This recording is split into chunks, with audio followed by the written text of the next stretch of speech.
काही अपडेट्स आहेत ते बघूया। सांगलीमधून भाजपचे सुधीर गाडगीळ जिंकलेले आहेत। सांगलीमधला निकाल समोर आलाय, भाजपचे सुधीर गाडगीळ जिंकले आहेत। मिरजमध्ये भाजपचे सुरेश खाडे यांचा विजय झालाय। तर अहमदनगरमधनं शहरमधून राष्ट्रवादीचे संग्राम जगताप जिंकतायत। नांदगावात सुहास कांदे जिंकलेले आहेत। नांदगावातली बहुचर्चित लढाई भुजबळांना धक्का बसतोय। उल्हासनगर भाजपचे कुमार आयलानी जिंकलेले आहेत। उल्हासनगरमधला निकाल देखील समोर आलाय। शहापूरमध्ये राष्ट्रवादीचे दौलत दरोडा यांनी बाजी मारली आहे। तर चोपड्यामध्ये शिवसेनेच्या चंद्रकांत सोनवणे यांनी विजय मिळवलाय। जुन्नरमध्ये अपक्ष शरद सोनवणेंना 73,000 मतांची आघाडी आहे। अमळनेरमध्ये राष्ट्रवादीचे अनिल पाटील जिंकतायत।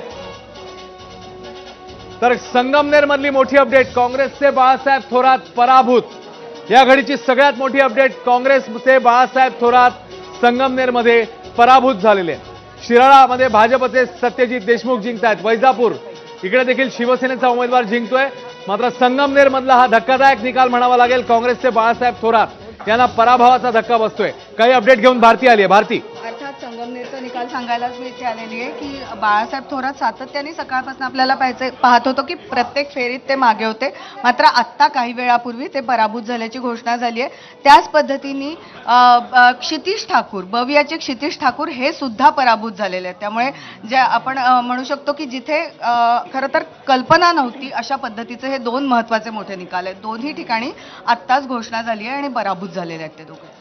दोन महत्त्वाचे निकाल आता समोर आलेले आहेत आणि अर्थातच 8 वेळा जिंकलेले होते बाळासाहेब थोरात, मात्र 9व्या निवडणुकीमध्ये त्यांना पराभव पत्करावा लागला। पूर्वी पुन्हा एकदा आपण चर्चेसाठी जाऊया। इतके मोठे धक्के कसे बसतात आणि इतका एकतर्फी निकाल काय याचाच कार्यकारण भाव आपण समजून घेतोय। पुन्हा एकदा सरिता मॅडमकडे जाते, आपण पुन्हा एकदा या चर्चेला सुरुवात करूया। आपली चर्चा ह्या टप्प्यावर संपली होती। केतकर सरांशी चर्चा सुरू होती। आपण रेवडीबद्दल म्हटलं, पंतप्रधान नरेंद्र मोदी अनेक वेळा रेवडी हा शब्द वापरत आले आणि तेच कुठंतरी भाजपानं महायुतीच्या सरकारनं राज्यात केलेलं आपण बघितलं।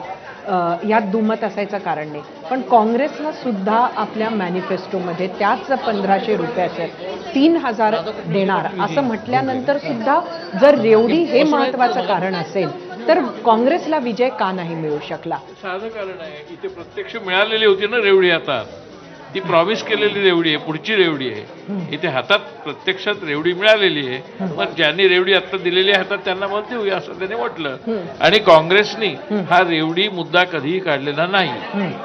1975-76 मध्ये 20 कलमी कार्यक्रमामधले 10 रेवड्या आहेत। आदिवासींना घरं दिलेली आहेत, कर्जमाफ्या झालेल्या आहेत, त्यानंतर वृद्धांना पेन्शन दिलंय, संजय गांधी निराधार योजना काढली, या सगळ्या रेवड्याच होत्या। त्यावेळेला फक्त मोदींची अशी टिंगल करण्याची पद्धत अजून यायची होती आपल्या देशामध्ये, ती आली, नंतर रेवड्यांची टिंगल सुरू झाली। मग नंतर भाजपने स्वतःच रेवड्या वाटायला सुरुवात केली। राजूजी काहीतरी म्हणतात त्यांच्याकडे जाऊया। नाही,